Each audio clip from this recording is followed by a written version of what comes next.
Écoutez, on continue, nous, d'interpeller. Maintenant, c'est vrai que le chantier, il est dur, il est long parce que voilà, parce qu'il y a ce traitement différencié quand il s'agit de la Palestine. Mais peut-être, enfin, je pense qu'en continuant à expliquer, à témoigner et à interpeller, les choses finiront par changer. Notre invitée d'aujourd'hui est une activiste française solidaire avec le peuple palestinien et est le porte-parole du comité de soutien à l'avocat franco-palestinien Salah Hamouri, son mari, détenu en Palestine par les forces d'occupation israéliennes. Elle s'est mis les pieds en Palestine pour la première fois en 2003 avec une délégation de solidarité. Et elle s'y rendait ensuite régulièrement avant d'en être déportée et interdite d'y retourner depuis 2016. Bonjour Madame Lefort et bienvenue sur le plateau de la Palestine Broadcast International. Bonjour et merci pour votre invitation. Alors, notre première question, Salah Hamouri représente tous les habitants de Jérusalem dont les droits sont violés et menacés. Que pouvez-vous dire dans ce contexte? C'est vrai que Salah, comment dire, il représente beaucoup de formes de harcèlement que vivent les habitants de Jérusalem, que ce soit la restriction de mouvement, euh, l'emprisonnement, l'emprisonnement arbitraire, actuellement il est en détention administrative, également le fait qu'il n'a pas le droit de vivre avec sa femme et ses enfants. Nous on n'est pas de Jérusalem, donc on n'a pas le droit de vivre avec lui. Euh, et puis, en tant que défenseur des droits humains, il a aussi, comment dire, été attaqué par les autorités israéliennes, notamment il a été mis sous surveillance par le logiciel espion Pegasus. Mhm. Oui, d'accord. Alors, quelle est votre position? On va parler des associations, des ONG palestiniennes qui ont été fermées par les forces d'occupation israéliennes. Alors, quelle est votre position de la décision israélienne de fermer 6 ONG palestiniennes des droits humains? Eh bien, ça aussi, c'est un harcèlement, un acharnement d'Israël contre la société civile palestinienne. Déjà en octobre, ces associations avaient été déclarées illégales. Et ben, mon mari travaille au sein de Adamir. Donc, il y a certains membres de ces ONG qui ont été arrêtés, qui sont régulièrement arrêtés, régulièrement harcelés. Euh, il y a un peu plus d'un mois, 9 pays de l'Union européenne ont fait un communiqué pour dire que, d'après eux, les accusations d'Israël concernant ces ONG étaient infondées, qu'il n'y avait aucune preuve et que ces 9 pays, dont la France, allaient continuer à travailler avec ces ONG, qui sont des ONG qui font un travail remarquable, qui sont indispensables aussi bien au quotidien pour de nombreux Palestiniens et Palestiniennes, mais aussi pour documenter tous les crimes de l'occupation. Je pense que voilà, Al-Haq a fait énormément de travail sur différents domaines. Mhm. DCI s'occupe plus particulièrement des enfants, Adamir sur les prisonniers. Enfin, leur travail gêne, euh, c'est vrai, et gêne Israël, puisque Israël aimerait faire taire euh, toute vérité. Et du coup, je pense que ce soit ces ONG, mais également globalement le peuple palestinien, fait les frais de la campagne électorale actuelle. Et du coup, ils sont une nouvelle fois frappés par Israël avec ce nouveau raid et ces nouvelles sanctions. Parce que voilà, les élections approchent, donc comme à chaque fois, comme à chaque élection, eh bien, le peuple palestinien sert aux candidats et voilà, il y a eu les bombardements sur Gaza, il y a ça, il y a l'augmentation du nombre de prisonniers, etc. Voilà, c'est à chaque fois, tout est fait pour faire taire la vérité. Et voilà, après, je suis ravie de voir que toutes ces ONG eh bien, restent fortes et Mhm. continuent de documenter et ne s'arrêteront pas. Donc, voilà, c'est important. Oui. Mais du coup, c'est effectivement important que Mhm. la solidarité internationale soit témoignée envers ces ONG pour qu'elles sachent qu'elles ne sont pas toutes seules. Et c'est Mhm. important. J'ai vu que le lendemain, je crois, du raid, ou même le jour même, des diplomates européens étaient allés dans les locaux de Al-Haq. Et voilà, Mhm. c'est important. Il y a les diplomates, mais il y a les peuples aussi et les personnes solidaires du monde entier qui fermeront pas les yeux, et on continuera de suivre avec intérêt leur travail et de s'en servir. Voilà, ça reste des références pour documenter les crimes de l'occupation. Mhm. Alors parlons de la solidarité internationale et surtout des solidaires français. Alors, quelle est l'opinion publique française vis-à-vis de vos actes solidaires avec le peuple palestinien, surtout au sujet des prisonniers politiques palestiniens? Alors, l'opinion publique, il y a beaucoup de gens qui sont sensibles à ce qui se passe en Palestine, et aussi beaucoup de personnes qui se disent que ça fait longtemps que ça dure, et que il y a un véritable problème dans le traitement médiatique. Enfin, en tout cas, je parle pour la France, mais je pense que c'est globalement le cas en Europe, où la Palestine est passée sous silence, et ce qui se passe en Palestine est passé sous silence. C'était d'autant plus flagrant les derniers mois, comme on a vu, nous, en tout cas dans les médias français, une grosse médiatisation de ce qui s'est passé et de ce qui se passe en Ukraine. Mhm. Et aussi, enfin, que ce soit les médias ou les politiques, par exemple les déclarations du président français Emmanuel Macron concernant le peuple ukrainien, et de dire qu'il soutient la résistance ukrainienne face à l'occupation russe. Mhm. Pourquoi la Palestine n'a pas le droit, et les Palestiniens n'ont pas le droit à ces mêmes déclarations? Mhm. Ça pose problème, et nous, en tant que, on va dire, militants pour les droits humains, et ceux qui sont en particulier proches du combat des Palestiniens, on a aussi pour mission justement de briser ce mur du silence, parce que pour nous, c'est insupportable de se dire qu'il y a un traitement différent, que vous soyez ukrainien ou palestinien. Voilà, pour moi, toutes les Mhm. vies humaines sont importantes. Et effectivement, ce qui se passe en Ukraine, et le droit des Ukrainiens à résister à une occupation doit être la même pour les Palestiniens. Mhm. Bien Voilà, sûr. donc c'est vrai que voilà, nous, notre travail, c'est de sensibiliser au fait que c'est une occupation, parce que les médias français ont tendance comment dire, à reprendre le discours sioniste, qui va être de dire que c'est du terrorisme islamisme, comme ce que vous vivez en Europe. Donc, du coup, on va dire le grand public qui n'est pas sensibilisé va peut-être se dire que c'est pareil, alors que Mhm. il est important pour nous de toujours expliquer que c'est un contexte d'occupation, Mhm. c'est un contexte et puis une occupation particulièrement violente, avec des méthodes violente. Mhm. Donc voilà. Après, au sein des militants, aussi bien des défenseurs des droits humains et des militants pour la Palestine, euh, le fait de médiatiser les prisonniers politiques palestiniens, Mhm. ça date il y a à peu près une quinzaine d'années. Mhm. Il y a plusieurs exemples de prisonniers qui sont bien connus en France, comme Marwan Barghouti, Mhm.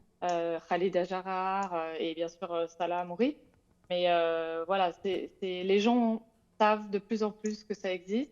Mhm. Et aussi cette particularité de la détention administrative, qui pour nous est quelque chose un déni du droit. Enfin, en tout cas, au regard du droit français, personne ne peut se dire c'est que c'est juste. Voilà. Et du coup, voilà, c'est plutôt bien accueilli, mais on souffre de ce silence des Mhm. médias, et aussi de cette prise de position de nos dirigeants Mhm. euh, qui sont pas justes. Ouais. Alors, au niveau du gouvernement français, quelle est vos demandes, vos revendications aux autorités françaises en question, aussi des prisonniers politiques palestiniens, pardon, y compris le prisonnier politique Salah Hamouri, et quelle avancée est faite dans ce contexte? Justement, on attire leur attention notamment sur la détention administrative qui permet, enfin, on le sait que c'est fait pour, comment dire, être une sanction générale sur tout un peuple. Dès que vous êtes un petit peu, comment dire, un activiste, il y a toujours cette menace de la détention administrative qui plane au-dessus de votre tête. et qui est difficile parce que, voilà, on le sait, les détenus administratifs, ils ne savent pas quand ils vont sortir. Mhm. Ils attendent, est-ce que ma peine va être renouvelée? Est-ce que je vais être libérée? Quand? Et les détenus souffrent et leurs familles souffrent aussi à l'extérieur. Et c'est une vraie torture, cette détention administrative, en Mhm. plus du fait d'être un déni de droit. C'est une torture. Moi, je le vis en tant que femme et aussi en tant que maman parce que j'ai Mhm. 2 enfants qui attendent leur papa et je ne peux pas leur dire quand Mhm. est-ce qu'on pourra parler, quand est-ce que Baba va sortir. Ça, je Mhm. suis incapable de le dire et c'est pour un enfant, c'est une souffrance de ne pas savoir quand est-ce qu'on va revoir son papa. Mhm. C'est très difficile. Voilà, donc on attire l'attention des autorités françaises sur la détention administrative. Maintenant, voilà, c'est assez compliqué aussi au niveau des autorités françaises. Les autorités françaises ont tendance toujours à dire qu'Israël est souverain dans ses frontières, Mhm. même si là, on ne sait plus de quelles frontières il s'agit, hein, puisque les gens sont arrêtés en Cisjordanie, à Jérusalem, etc. Mhm. Mais c'est compliqué. Et concernant plus particulièrement le cas de Salah, donc Salah, il est français, sa maman est française. Mhm. Donc, nous, en France, il y a souvent des Français enfin, souvent, il y a des Français qui sont détenus à l'étranger. Mhm. Et à chaque fois, les autorités françaises défendent ces citoyens Mhm. pour obtenir leur libération. Et dans le cas de Salah, c'est pas aussi évident. C'est pas, il n'y a pas, il y a pas des grandes déclarations. Il n'y a pas, ben, je sais qu'il y a quelques années, un Français était détenu en Turquie. Le ministre des Affaires étrangères était allé le chercher lui-même. Mhm. Donc voilà, il y a dans certains cas, pour certains pays, une défense des citoyens français qui est vraiment nette et efficace. Mhm. Et concernant Salah, qui est français et palestinien, eh bien la France, elle est plus timide, on va dire. Mhm. Alors, est-ce que avez-vous des actions futures à propos de solidarité avec les prisonniers politiques palestiniens au niveau gouvernemental et au niveau public? Eh bien, on continue de médiatiser, bien évidemment, que ce soit le nombre de prisonniers, le fait aussi qu'il y ait des enfants, des prisonniers malades, des prisonniers qui ont des peines très longues, les prisonniers en grève de la faim, les prisonniers en détention administrative. Il y a beaucoup d'événements, notamment à la rentrée, début septembre, il y a la Fête de l'Humanité qui a lieu Mhm. pas loin de Paris, Oui. qui réunit énormément de militants plutôt de gauche en général. Mhm. Et je sais qu'il y a plusieurs stands qui sont prévus, aussi bien le stand de la FPS que de BDS Mhm. et d'autres voilà, d'autres stands de militants et de solidaires. Voilà. Et concernant les actions avec les prisonniers, bien sûr, il y a le fait déjà de médiatiser, et puis il y a des actions pour leur écrire et aussi pour contacter comment dire, aussi bien les organisations de défense des droits humains Mhm. ici pour qu'ils les soutiennent ou plus largement les autorités françaises. Mhm. Alors, au sujet du prisonnier gréviste de la faim depuis 165 jours, Khalil Awaoudeh, qui est dans un état critique, comment, à votre avis, les activistes français, défenseurs et solidaires de la cause palestinienne peuvent faire pression sur le gouvernement français pour qu'il intervienne et défende cette cause de droits humains? Bien, effectivement, son combat, il est remarquable et comme tous les prisonniers grévistes de la faim, c'est impressionnant et ces hommes et ces femmes sont vraiment des modèles de combativité et de résistance. Bien sûr, on espère qu'il obtienne sa libération Mhm. au plus vite parce qu'effectivement, il est en grand danger actuellement. Il y a des, comment dire, des organisations françaises de défense de, de soutien à la Palestine, pardon, Mhm. qui mobilisent effectivement là-dessus et qui interpellent les autorités françaises. Maintenant, je pense qu'il faut aussi élargir cette mobilisation à d'autres organisations, notamment des organisations de défense des droits humains, Mhm. qui ne sont pas spécifiquement des organisations qui se centrent sur la Palestine, Mhm. mais parce que Pourquoi est-ce que, enfin, je veux dire, je reprends toujours le même exemple de l'Ukraine, mais si ça avait lieu en Ukraine, ça ferait la une des médias français. Et les diplomates français seraient en action pour aller. Il y aurait peut-être des présidents qui iraient le voir pour témoigner de sa solidarité. Et pourquoi, quand il s'agit des Palestiniens, eh bien, ils luttent comme ça dans l'ombre, alors que il lutte pas non seulement il lutte pas que pour lui, mais il lutte pour dénoncer justement la détention administrative et tout ce système d'injustice. Voilà, donc écoutez, on continue, nous, d'interpeller. Maintenant, c'est vrai que le chantier, il est dur, il est long parce que voilà, parce qu'il y a ce traitement différencié quand il s'agit de la Palestine. Mais peut-être, enfin, je pense qu'en continuant à expliquer, à témoigner et à interpeller, les choses finiront par changer.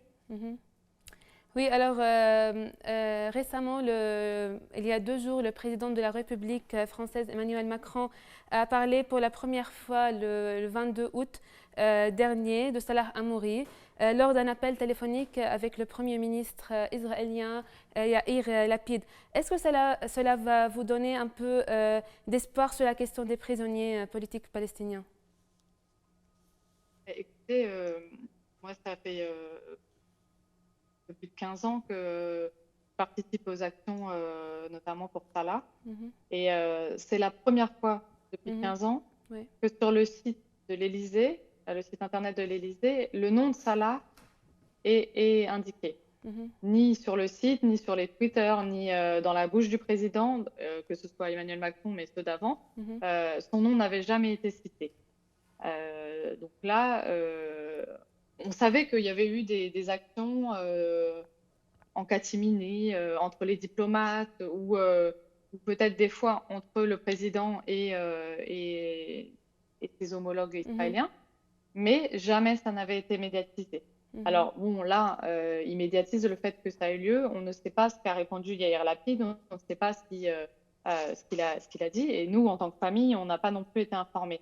Maintenant, comme je vous disais, ça a l'air d'être rien, mais c'est un changement. C'est effectivement, quand l'Élysée décide d'écrire quelque chose sur le site, il y a toujours une stratégie diplomatique et politique derrière.